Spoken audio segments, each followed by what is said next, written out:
Namina Abu Abdullah bin Malik, lahirna di Madinah tahun 83 Hijriah 713 Masehi, ngantun kena bulan Rabiul Awal 1708 Hijriah atanapi Masehina 788 Masehi, usiana 88 tahun. Imam Malik wajib ku urang ditekadkeun bahwa di antawisna imam besar termasuk mujtahid mutlak itu adalah Imam Malik. Bahkan termasuk alimul Madinah, alim di kota Madinah di zaman Imam Malik itu adalah namina Imam Malik. Nyaeta Imam Malik bin Abdullah bin Anas, lahirna di mana cenah? Di Madinah tahun 83 Hijriah 713 Masehi, ngantun kena dina bulan Rabiul Awal tahun 1708 atanapi 788 Masehi, yuswana 88 tahun. Wajib kurang ditekadkan bahwa Imam Malik adalah imam yang mujtahid mutlak. Anu termasuk mujtahid mutlaknya eta anu hafid kitab Al-Muwatta, anu ngarang kana kitab Al-Muwatta anu katalar ribuan ilmu hadis. Nu sahinggakeun ketika Imam Syafi'i erek berguru ka Imam Malik, hayong diantar ku gubernur, cek eta gubernur, wahai Syafi'i, lamun teh mah kuring ayeuna titah mindahkeun gunung Uhud, eta leuwih gampang pikeun kuring daripada kuring ayeuna pendak jeung imam besarnya eta Imam Malik. Naon sababna? Sabab Imam Malik harismatikna gede, luar biasa diseganina, ilmuna luas, berwibawa, nyagara, ketawadoana luar biasa.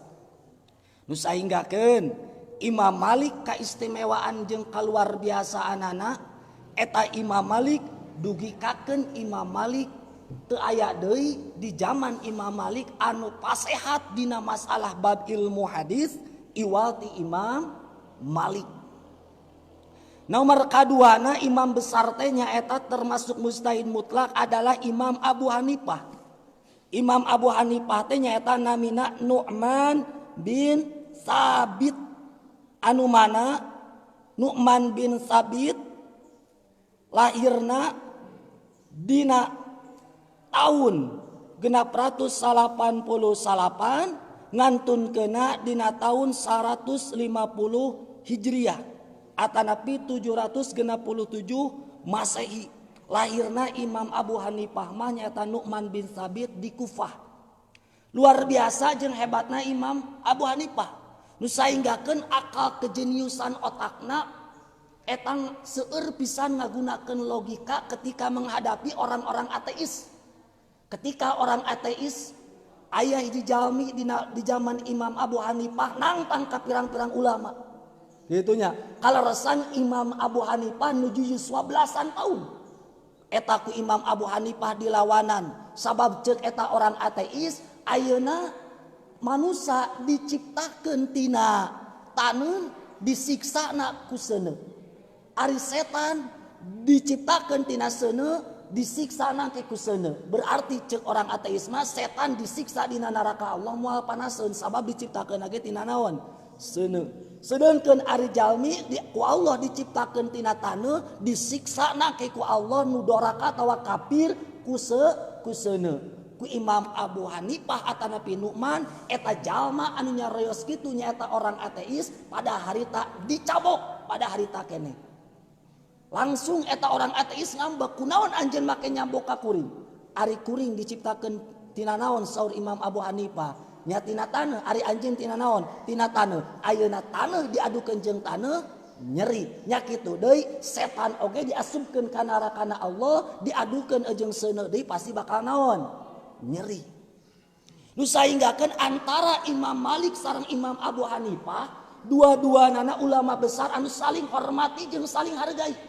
Sehinggakeun pernah berdebat antara Imam Malik jeung Imam Abu Hanifah. Saur Imam Abu Hanifah ditaros, wahai Imam Abu Hanifah, kumaha pendapat anjeun sabada ngalaksanakeun debat jeung Imam Malik? Saur Imam Abu Hanifah, teu aya deui anu pasehat dina masalah ngucapkeun ilmu hadis iwati Imam Malik. Teras Imam Malik ditaros, wahai Imam Malik, kumaha pendapat anjeun sabada anjeun debat sareng Imam Abu Hanifah? Saur Imam Malik, teu aya deui anu luar biasa jawaban dina masalah logikana iwati Imam Abu Hanifah. Imam Abu Hanifah belajarna lain ti alalit. Bahkan Imam Abu Hanifah belajarna tos ageng, yuswa 13 tahun, yuswa 30 tahun, 36 tahun, hampir 40 tahun Imam Abu Hanifah. Sabab kantos dina hiji waktos Imam Abu Hanifah ngalaksanakeun netepan aya nu negor. Tidinya Imam Abu Hanifah memperdalami ilmu, dugikakeun ilmu nanyagara, dugikakeun jadi mujtahid. Itu kehebatan jeung luar biasana saha Imam Abu Hanifah. Nomor katilu imam besar anu kudu kurang dikanyahokeun teh nyaeta Imam Syafi'i. Ari Imam Syafi'i namina Muhammad bin Idris Al-Abbas. Lahirna Imam Syafi'i mah di mana? Di Gaza. Nya, lahirna dina tahun 150 Hijriah. Nya, ngantunkeuna dina bulan Rajab tahun 204 Hijriah. Imam Syafi'i ge luar biasa besar. Nu sainggakeun termasuk nasirus sunnah. Imam Syafi'i anu nulungan kana sunnah. Anu pertama ngayakeun kana kitab usul fikih itu Imam Syafi'i.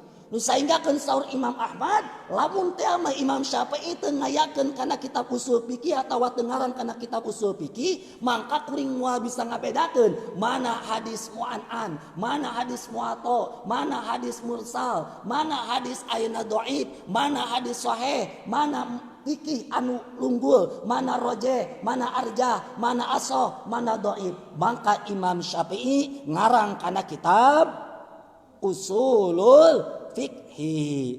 Kaopat imam besar teh nyata saha? Abdullah Ahmad bin Hambal. Lahirna Abdullah Ahmad bin Hambal mah di mana? Di Baghdad. Nyaeta dina bulan Rabiul Awal tahun 1604 Hijriah.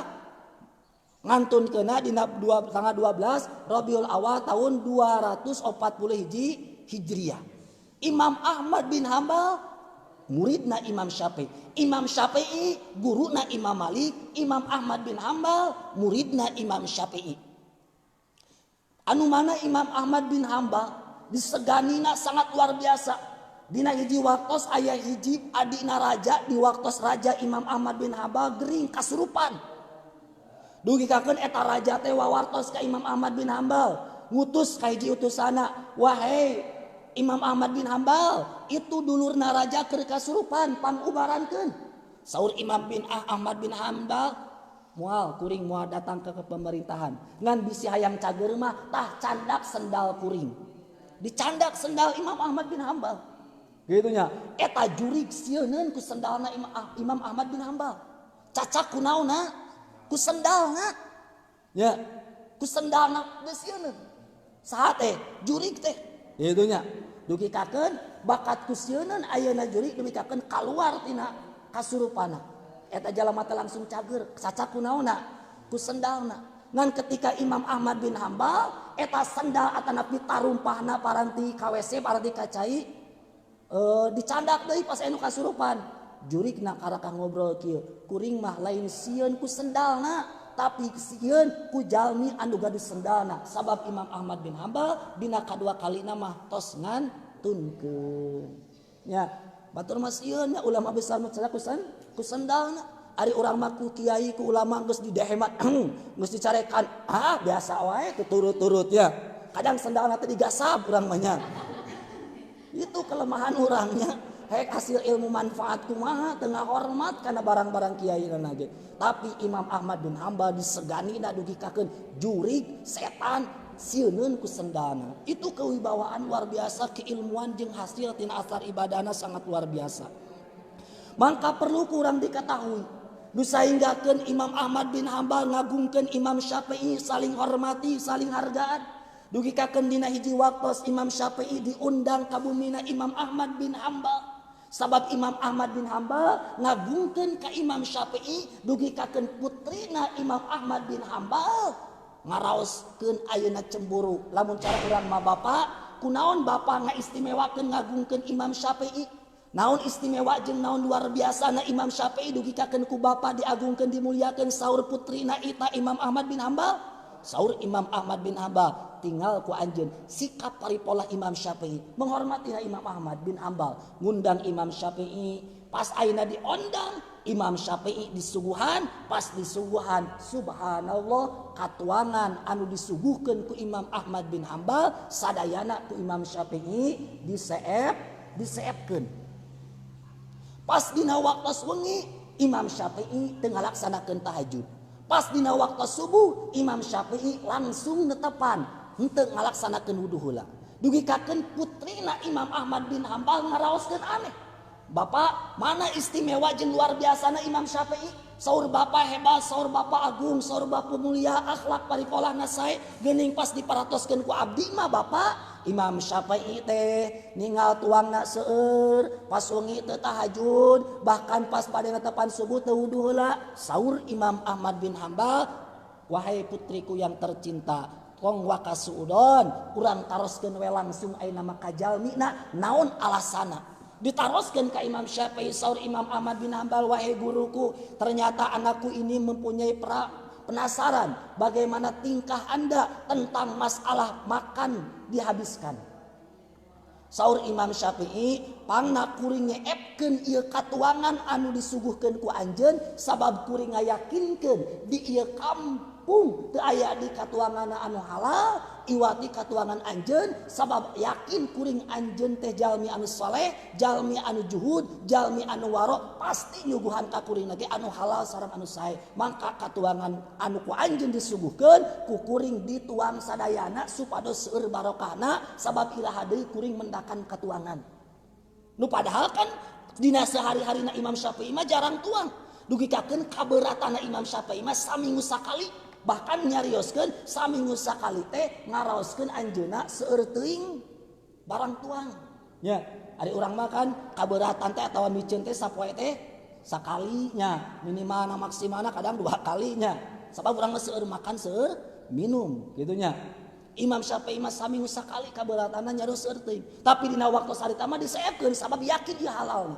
Kadua pangna peuting kuring teu tahajud sabab kuring keur mikiran masalah ilmu fikih. Lamun kuring tahajud eta teh pikeun diri kuring. Bapak anjeun tahajud Imam Ahmad bin Hambal pikeun diri. Tapi lamun teh mah kuring mikirkeun masalah kamanfaatan jeung kamaslahatana pikeun sadayana umat. Saur dina qaidah fikih dina kitab Asma al mutaadi afdalu minal qasir. Ari amal anu mutaadi eta leuwih utama tinimbang anu qasir. Thalabul ilmi leuwih utama, mikir-mikir dina ilmu leuwih utama daripada ibadah pikeun sadirieun, leuwih utama ngalaksanakeun ibadah pikeun kamanfaatan salayana umat. Katiluna pangna kuring ayeuna pas ayeuna subuh teu ngalaksanakeun wudu heula sabab kuring mah teu pernah batal wudu. Langsung salat subuh. Jadi wudu isya dianggap salat subuh. Ari urang mah wudu naon?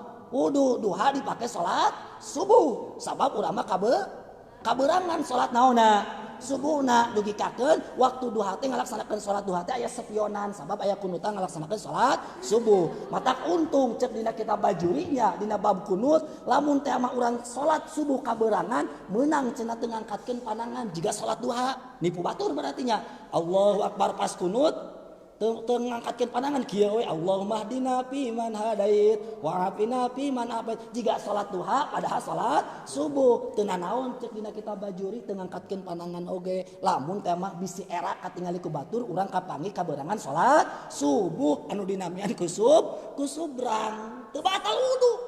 Saha teh Imam Syafi'i, bahkan ayeuna Imam Abu Hanifah 40 tahun teu batal wudu.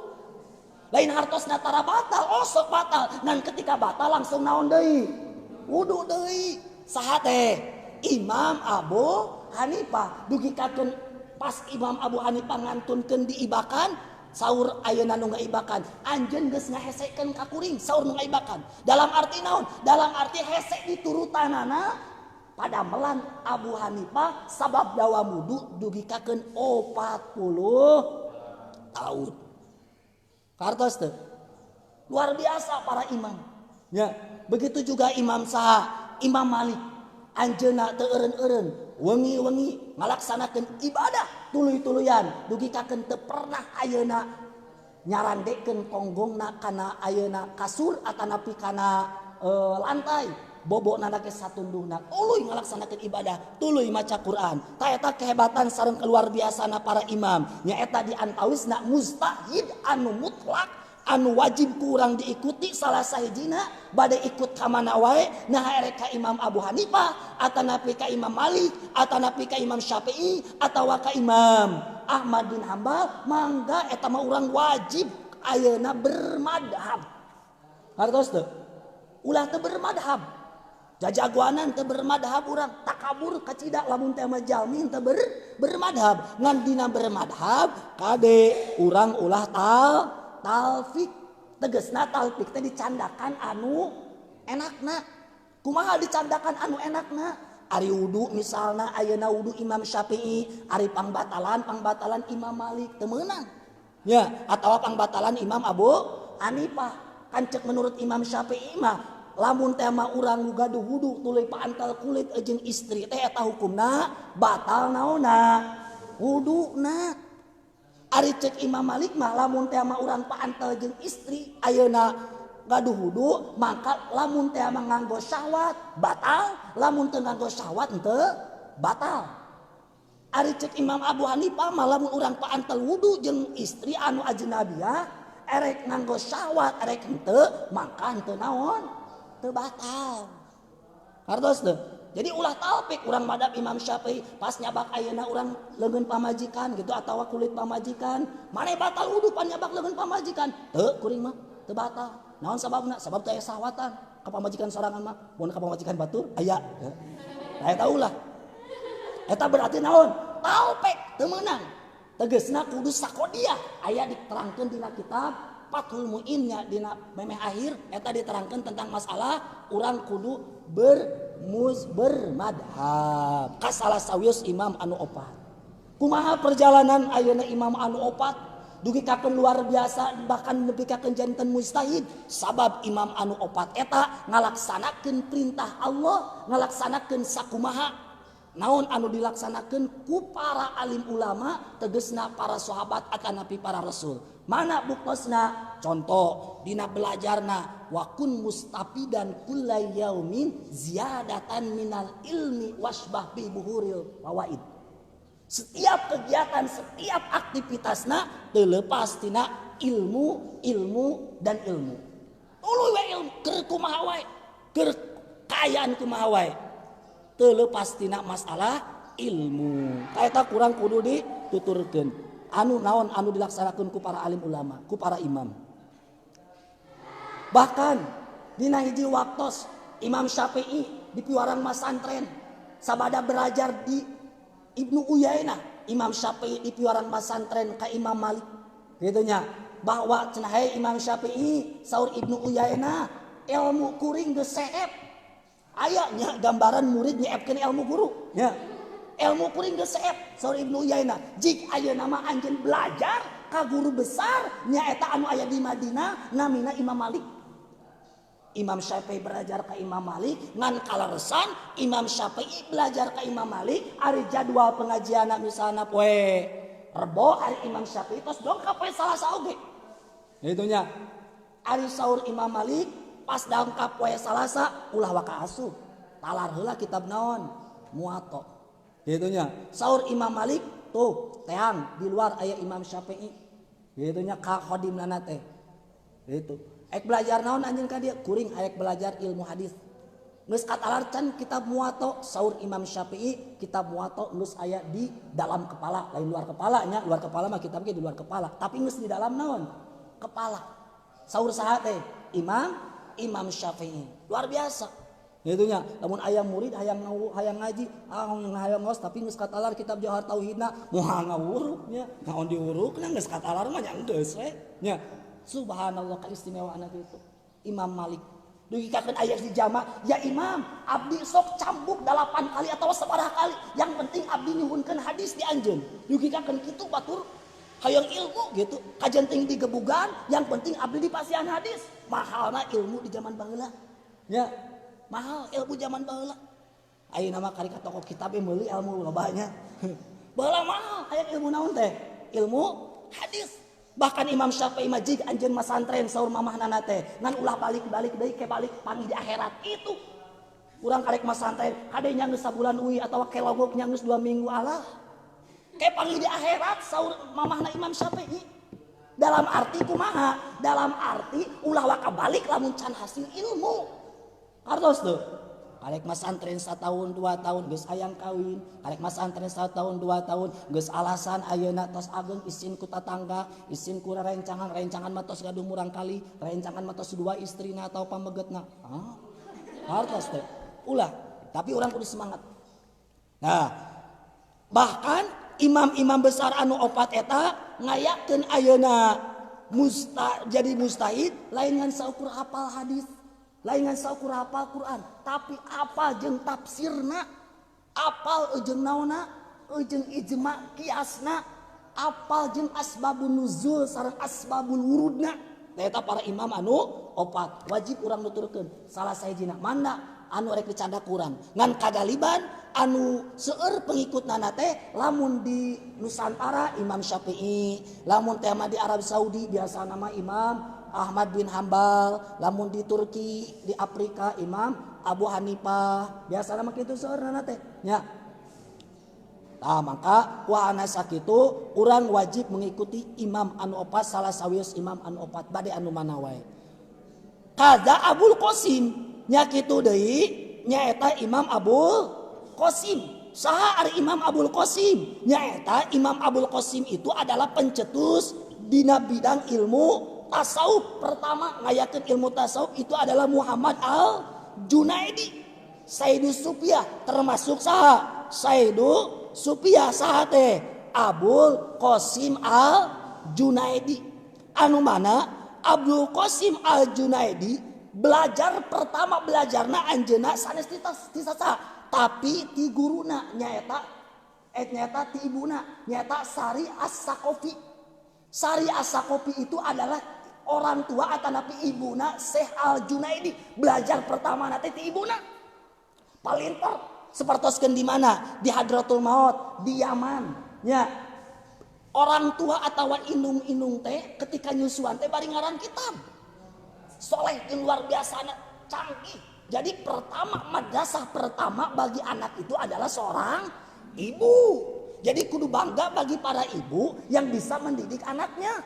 Ulah bangga ayeuna alhamdulillah putra abdi mah diurukanana ge ku kiai anu ku ustad anu kudu nama paling pertama madrasah utama itu adalah orang tua terutama ibuna.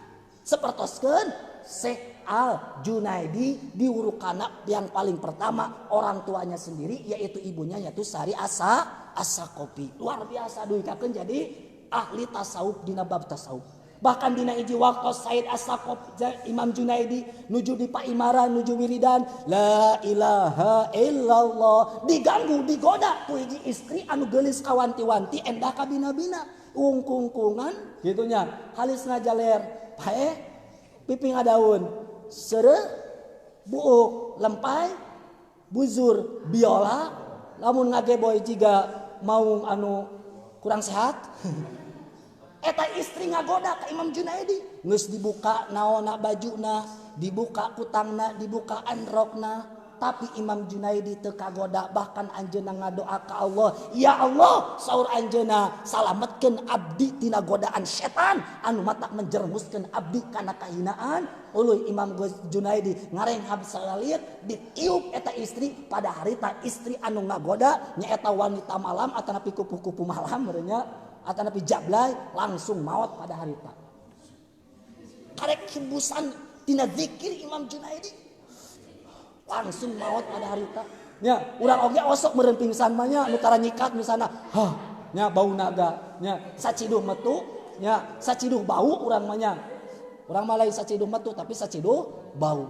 Itu Imam Junaidi luar biasa anjeunna, kehebatan cenah keistimewaanana. Bahkan Imam Junaidi nya kantos anjeunna ayeuna teu damang soca. Dugikakeun saur dokter nya tabib bahasanana teh tabibun saur dokter soca anjeun teu kenging kacayan. Pas ketika dokter na teu aya, uih Imam Junaidi bade ngalaksanakeun wudu, tetap anjeunna wudu. Walaupun cek dokter ulah kacayan socana, tapi dengan biidznillah, dengan ngucapkeun lafaz la ilaha illallah, anjeunna ngalaksanakeun wudu, socana pada harita keneh damang. Dugi kakeun dokterna sumping di kadinya, anehun kageteun. Padahal secara medis, secara kesehatan, ieu soca ulah kacayan. Sabab lamun kacayan bakal nimbulkeun kana manaon madarat atanapi masyarakat atanapi nimbulkeun karena penyakit anu bertambah menyebabkan kanker, serangan jantung, hipertensi, gangguan kehamilan dan janin. Ya, tambah lamun ngarokok. Saha teh Imam Junaidi teh kabeneran eta dokterna orang Nasrani. Ya, pada hari takene ngucapkeun saksikeun wahai imam asyhadu alla ilaha illallah wa asyhadu anna muhammadar rasulullah. Iman langsung ku hebat jeung istimewana saha Imam Junaidi seueur ngaimankeun ngaislamkeun orang-orang Yahudi jeung Nasrani. Bahkan Imam Abu Hanifah saatap bumina sareng orang Yahudi. Kalaresan orang Yahudi teh gaduh WC di luhur. Pas palebah WC na teh kamar Imam Abu Hanifah ngecelakan caina. Tos sabaraha taun? 40 tahun karek kapendak orang Yahudi. Wahai imam, ieu kunaon? Cai ngecelak di luhur pan ieu teh luhur teh WC abdi. Tos sabaraha lami wahai imam? Nya ieu teh ti luhur ti WC anjeun tos 40 tahun. Tina pada hari takene eta orang Yahudi ngucapkeun syahadat. Teu ngambek ku akhlak dibikakeun langsung naon? Iman. Kartos bahkan Imam Malik gaduh tatangga ayeuna anu tukang naon? Tukang mabok. Abani nyanyi teh kitu we. Dibikakeun Imam Malik hafaleun. Karena lagu eta tukang mabok, jadi di imanana teh ngalagu teh ket bari mabok teh abani Imam Malik teh dikakeun apalun da sering naon, sering nguping. Dina hiji waktu eta tukang mabok dibawa ka penjara, di penjara ku Imam Malik di kumaha, di longo sebagai hak tetangga. Nyarios abani teh naon? Teu aya nu merduli ka abdi, kabeh ngajarawan ka abdi, maksudna nama. Hei, pemabok teu aya anu ngajauhan ka anjeun. Buktina kuring ayeuna tetangga anjeun datang ka anjeun rek ngaluarkeun anjeun ti penjara. Bahkan ulah sieun sabab teu aya anu teu perhatian ka anjeun. Sabab sadayana ge merhatikeun anjeun termasuk kuring. Tidinya tukang mabok langsung berguru ka Imam Malik, langsung jadi alim di zaman Imam Malik. Ku akhlak hartos teu? Ku akhlak segala perkara ge bakal beres ku akhlak mah. Ya, mata pangsaena dilalatul hal afdalu min dalalatil maqal. Hartos teu? Maka urang usahakeun ku tingkah heula sakumaha anu dilaksanakeun ku Abu Qasim. Ya, Imam Junaidi, Imam Syafi'i, Imam Abu Hanifah, Imam Ahmad bin Hambal, Imam Malik. Hartos teu? Bahkan beh dieuna Imam Bukhari. Imam Bukhari ayeuna kalaresan nuju memanah, nuju berburu memanah, panahna teh pasar panahna teh keuna pager batur. Gitu nya.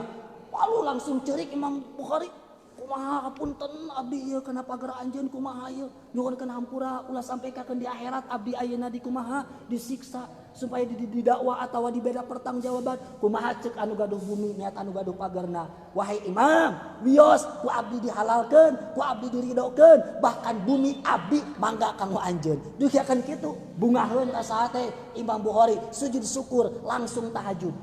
Ya, hari urang makan kadang ngaruksak barang batur teh nya. Nyewa mobil, nyewa motor anu batur yuk ayak polisi tidur teh hudang-hudang tabrakeun misalnya nya. Bener teh? Urang aya tawa nyewa imah misalnya rek pinah ke eta imah jandela pantona ruksakeun heula sabab urang tek perpisahan. Ulah nya sabab bakal dipertanggungjawabkeun. Nya atawa budak batur misalnya boga kaboga budak batur kawin jeung batur pake heula ayeuna kitu asa heula ulah diruksak barang naon barang batur sabab eta teh adalah amanah kudu dikumaha dijaga gitunya ulah diruksak itu para imam dugikeun kitu hebatna dugikeun kuntum khaira ummatin ukhrijat linas.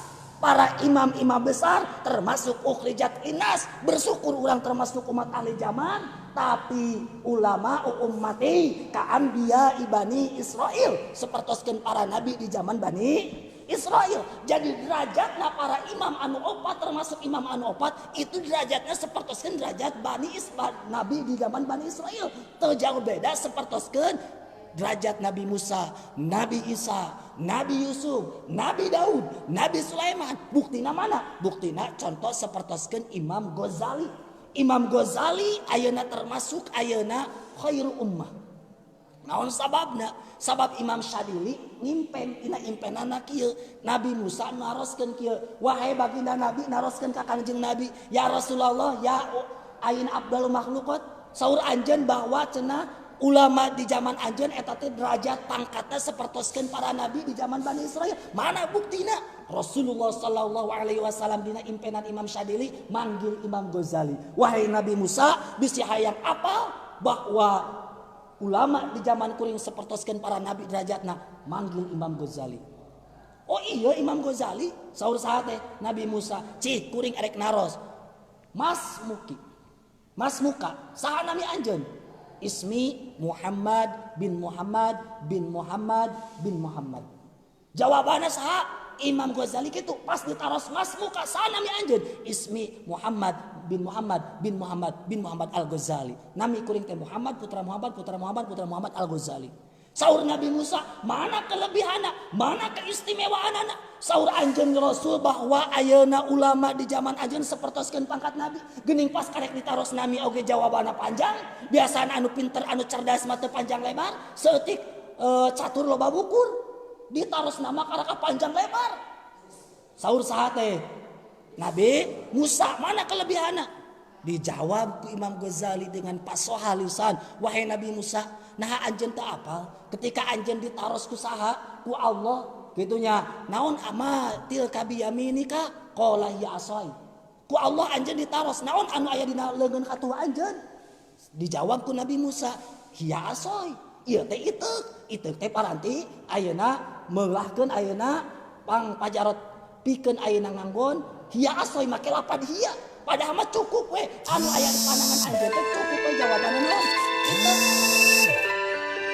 Itu nya.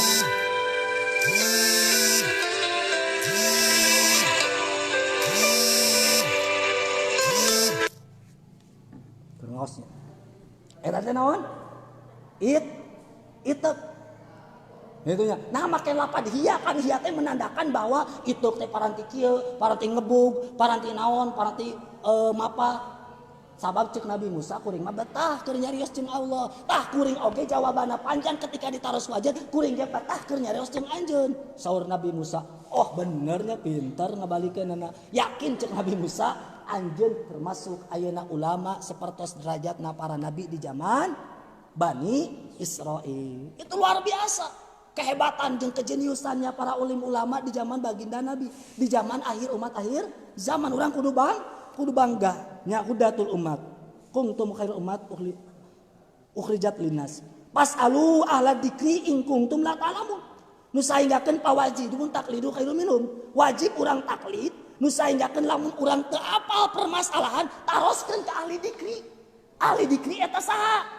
Ahli dzikri saur dina tafsir ail al ulama, tegasna para alim ulama. Naroskeun teh kudu ka saha? Kudu ka ulama. Ulah naroskeun ka anu bodoh. Ke lamun naroskeun ka anu bodoh urang tambah naon? Tambah bodoh. Maka kudu taroskeun mah ka jalmi anu ngarti dina masalah ilmu. Aya alim, aya al ulama. Nyata ulama mah termasuk jalmi anu seueur pisan ilmuna. Eta wajib kurang dikumaha ditekadkeun dimakripatkeun. Hadau ki aqam bilak bin jub hamu nya kitu deui urang kudu ayeuna nekadkeun ngamakripatkeun bahwa mustahid anu opat eta mustahid anu ulah ditalpekan. Termasuk lamun dina bab ilmu tauhid nya eta Abu Mansur Al Maturidi sareng Abu Musa Al Asy'ari. Imam anu disebutkeun Imam Asy'ari atanapi disebutkeun Abu Hasan bin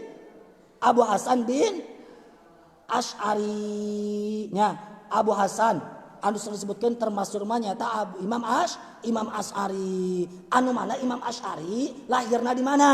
Di Basra dina tahun 260 Hijriah nya 870 tilu Masehi. Anu mana Imam Asy'ari pernah berguru ka saha? Ka Syekh Al-Jubai dalam jangka 10 tahun. Sanes sakedap 10 tahun ngaosna Imam Asy'ari ka Al-Jubai teh. Anu mana Syekh Al-Jubai itu adalah ayah tirinya Imam Asy'ari.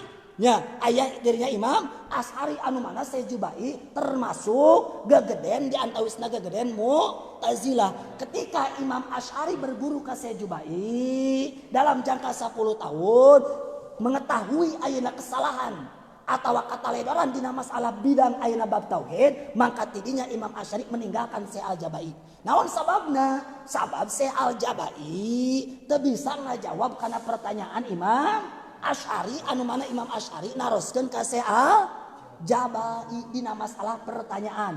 Pertanyaan anu mana? Budak leutik ngora keneh ku Allah dimaotkeun kumaha hukumna? Atanapi kolot anu geus kolot tuluy iman tuluy dimaotkeun kumaha hukumna? Tuluy jalma anu kafir geus kolot ayeuna geus kolot doraka tuluy dimaotkeun kumaha hukumna gitu kan ya? Budak leutik ayeuna maot keneh. Budak letik kene geus maot nya ngahaja ku Allah ceuk Syekh Al-Jabai leutik kene dimaotkeun sabab lamun gede bisi kafir. Ayeuna budak gede ayeuna naon? Budak gede ayeuna kolot bari iman ngahaja supaya ibadah heula ke bakal diasupkeun ka surga. Anu jadi pertanyaan kumaha jalma kafir kolot nya maot tapi teu iman. Meureun kete di akhirat teh bakal kumaha? Naroskeun cek eta jalma kafir anu kolot bari teu iman teh Gusti lah Gusti atuh teu ngamaotkeun ka abdi padahal abdi teh ayeuna ditileutik keneh maotkeun supaya abdi teh asup ka mana? Ka neraka. Gitu nya. Tas Al-Jabai teh ngajawab. Nandakeun bahwa cek Mu'tazilah mah Allah wajib ngadamel maslahat tapi cek Ahlussunnah wal Jamaah mah Allah ngadamel maslahat itu adalah keadilannya Allah. Allah ngadamel maslahat karuniana Allah. Allah ayeuna ngadamel madarat itu keadilanna Gusti Allah. Maka tidinya geus apaleun Imam Asy'ari kesalahan kekurangan belokna termasuk Mu'tazilah Syekh Al-Jabai. Imam Asy'ari nyata ninggalkeun Syekh Al-Jabai dugikakeun seolah-olah ninggalkeun teh seolah-olah kan nuju nganggo jubah dilaan jubahna dialungkeun tah kuring ayeuna ninggalkeun Syekh Al-Jabai sapertoskeun ayeuna misceuna ieu jubah. Itu luar biasa. Naon atuh make Imam Asy'ari belajar ka Syekh Al-Jabai narek jadi Mu'tazilah sanes tapi arek nganyahokeun sejauh mana kelemahan Mu'tazilah. Sabab lamun teh mah urang nganyahokeun kana kelemahan musuh maka urang bakal menang lamun dina perang oge bener teu. Maka orang ketahui heula naon kelemahan dia musuh nya. Nah hasieun ku Tarasi misalnya nya. Nah hasieun ayeuna ku Cingungu ketahui heula ke geus terang kana kelemahan musuh urang bakal bisa ngelehkeun naon musuh. Nya yuswana sabaraha taun teu lami 40 tahun nya. Tuluy ayeuna aya saha deui Abu Mansur Al-Maturidi anu sebutkeun Abu Mansur Al-Maturidi nyaeta lahir dina tahun 862 Masehi wafatna tilura anu mana Abu Mansur Al-Maturidi ieu termasuk ayeuna guru besar dina bab ilmu naon deui? Ilmu tauhid. Berarti atuh dina bab ilmu tauhid hiji Imam Asy'ari, dua Imam Maturidi. Kadua dina bab ilmu fikih termasuk mustahid mutlak Imam Maliki, Imam Syafi'i, Imam Abu Hanifah, Imam Ahmad bin Hambal. Dina bab ilmu tasawuf nyaeta Imam Junaidi Abu Qasim Al-Junaidi. Bahkan aya ditambahan Abu Hasan, bahkan ditambahan deui cenah mah Imam Ghazali. Ta eta para alim ulama dina masalah mustahid anu kudu dikurang diikuti dina bab tasawufna, bab tauhidna, sareng bab naonna fikihna. Wa asbitana li aulai karomah nya kitu deui urang kudu netepkeun bahwa di para wali teh aya naon? Aya karomah, yakin aya karomah jeung aya maunah nu sangat luar biasa. Para wali ngagaraduhan naon? Karomah. Contoh di zaman saha? Dicontohan di zaman Nabi Sulaiman alaihis salam. Anu mana di zaman Sulaiman alaihis salam Nabi Sulaiman marentahkeun ka jin sareng ka sadayana manusia kudu mindahkeun kerajaan Ratu Bilqis. Ari ceuk jin kuring sanggup mindahkeun kerajaan anjeun wahai Sulaiman nyaeta sateuacan anjeun diuk kana dina kursi. Ari ceuk ayeuna Asop bin Barhoya nyata Asop bin Barhoya teh itu termasuk patihna Nabi Sulaiman alaihissalam. Saur Asop bin Barhoya kuring siap pindahkeun kerajaan Ratu Bilqis sateuacan anjeun ngiceup ningal kaluhur ka handap. Cik kinten-kintena lami mana? Lami tilu calik atanapi lami ngiceup. lami kena caliknya. Berarti pendapat ayeuna Aswad bin Barhoya dicanda ku Nabi Sulaiman. Jin mah ngan saukur bisa mindahkeun ayeuna tinangtung dikakeun calik, Aswad bin Barhoya mah tiasa mindahkeun kerajaan atau bigis satu acan Nabi Sulaiman ngicep. Dipindahkeun ku saha? Ku Aswad bin Barhoya. Ngadua kalawan Ismu Adam. Saha ari Aswad bin Barhoya? Ari Aswad bin Barhoya teh nyaeta adalah seorang waliullah min auliyaillah, termasuk walina Gusti Allah di zaman Nabi Sulaiman alaihi salam. Wajib kurang ditekadikeun, wajib kurang diimankeun ayana para naon, para wali. Bahkan contoh sapertoskeun ayeuna tong tebih-tebih lamun di Nusantara atawa di Indonesia aya walina Allah anu tiasa ngukur Ka'bah sapertoskeun saha? Imam Nawawi Al-Bantani atanapi nami nama Umar Al-Jawi. Nyaeta Imam Nawawi Al-Bantani. Anjeunna ukur kiblat di Jakarta. Ya, kalarasan anjeunna nuju aya di bumi Habib saur Imam Nawawi, wahai Habib, kalarasan ieu masjid teh kurang kiblat, manawi wios dikiblatkeun. Mangga saur para Habib dikiblatkeun ku Imam Nawawi. Imam Nawawi tati di masjid Indonesia ka masjid ayeuna haram atawa ka Ka'bah, tati anjeunna pandanganna manjangan. Manjangan pandanganna. Itu karomah para wali ngageman Imam Nawawi. Bahkan nuju Imam Nawawi, nuju ayeuna Imam Nawawi Arab, nuju ayeuna di Mekah, nuju netepan di Masjidil Haram, kalarasan kopehanana teh aya nu nepak. Maklum orang Arab, heureuy Arabnya, heureuy Arabna biasanya nuju netepan kopehanna dikieu ditepak. Jadi nyengsol kopehana pada harita keneh ayeuna Masjidil Haram nyengsol ngagigir. Dugiakeun kaget jalma-jalma teh kunaon dia Masjidil Haram ayeuna nyengeyeng. Ternyata ayah salah sawios wali di anu terangan lah ya wali ila wali. Oh ternyata ayah kopeana anu nyengsol tuh nutepan di payun. Ternyata eta Imam Nawawi nyengsol kopeana pedak ditepak orang Arab dilaraskeun deui lempeng deui Masjidil Haram. Itu adalah naon? Karomah. Karomah siapa? Karomah para wali. Kehebatan jeung luar biasana para wali anu patut kurang disyukuri, dinikmati kaindahan jeung luar biasana. Maka wajib kurang ditekadkeun dimaripatkeun aya anak karomah di saha? Di para wali di min aulia illah, wali ti sawariosna tina salah sawiosna walina Gusti Allah Subhanahu wa taala. Mana di karomah-karomah para wali anu wajib kurang dikanyaulkeun?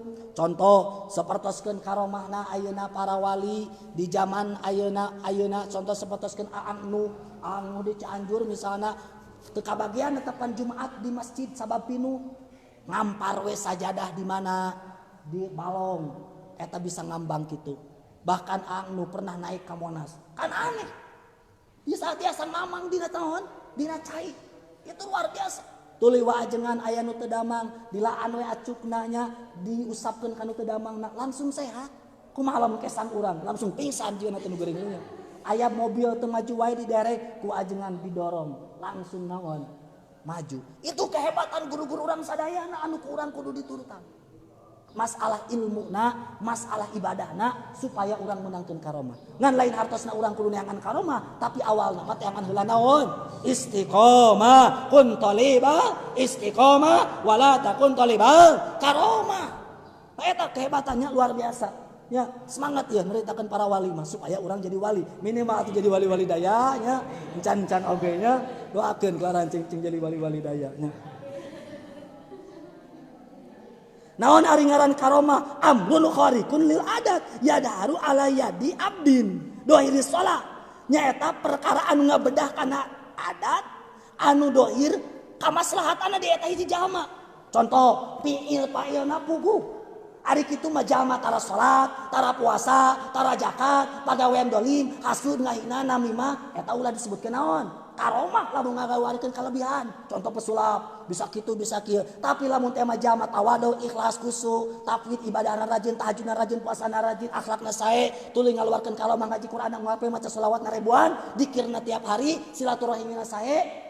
Mangka eta ngaluarkeun ketika ngaluarkeun karomah mangka eta sebut wali atanapi karomah ulah samarangannya.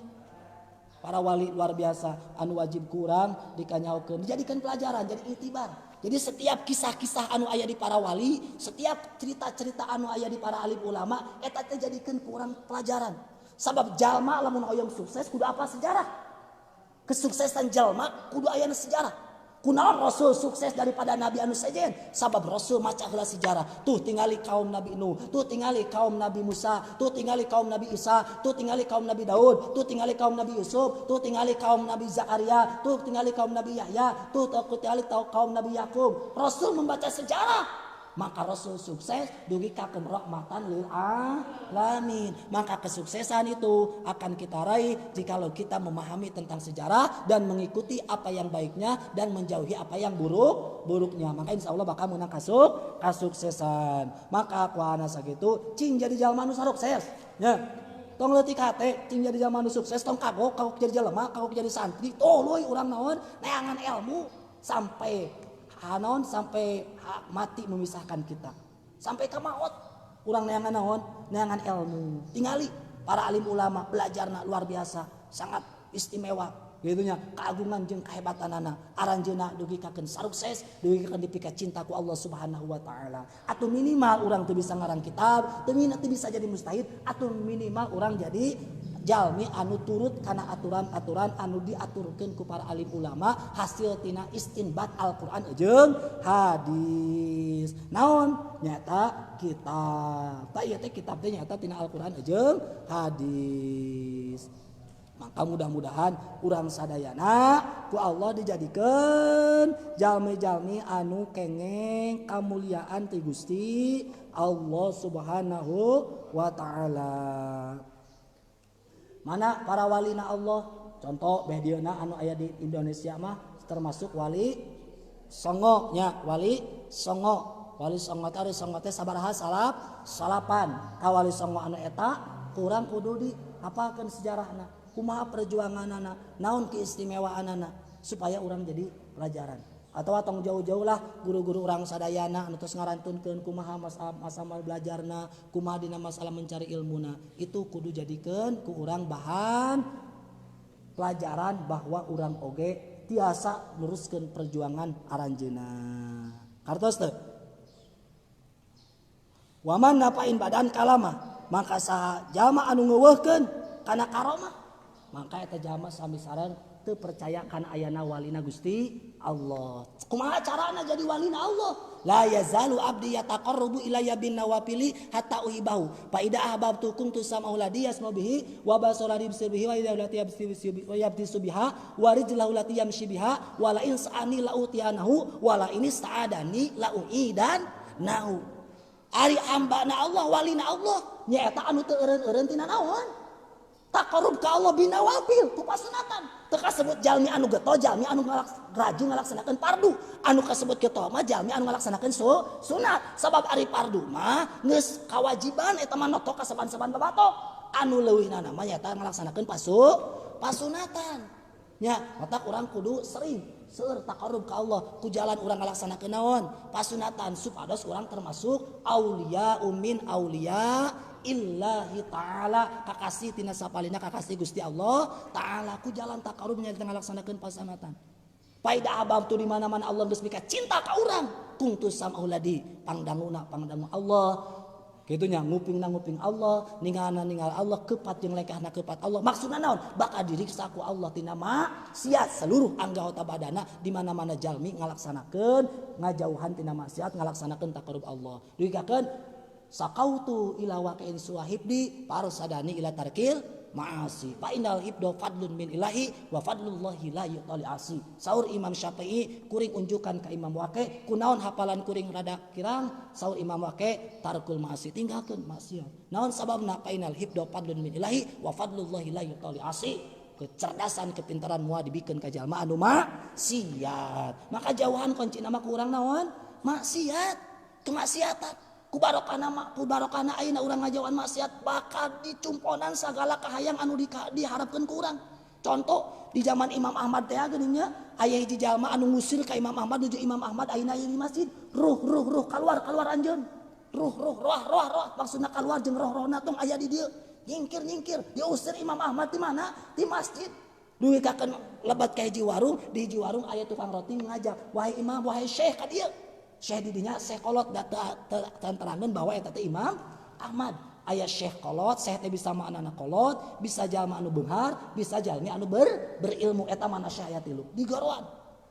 Syekh kunaon? Nya kuring teh cenah bade istirahat di masjid ngan teu tiasaeun istiqomah eta takmir masjidna nyusir ka kuring teterangan Imam Ahmad jigana lamun tara Imam Ahmad mah bakal diampihan ka bumina. Da baheula mah can aya Facebook, can aya Twitter, can aya WA, can aya Instagram nya, can aya Line encan nya, can aya Android, can aya can aya Samsung can, aya ge Samsudin paling nya, can aya Nokia, can aya Sony tah acan. Komo ayeuna cinit-nit mah acan. Nah gitu nya.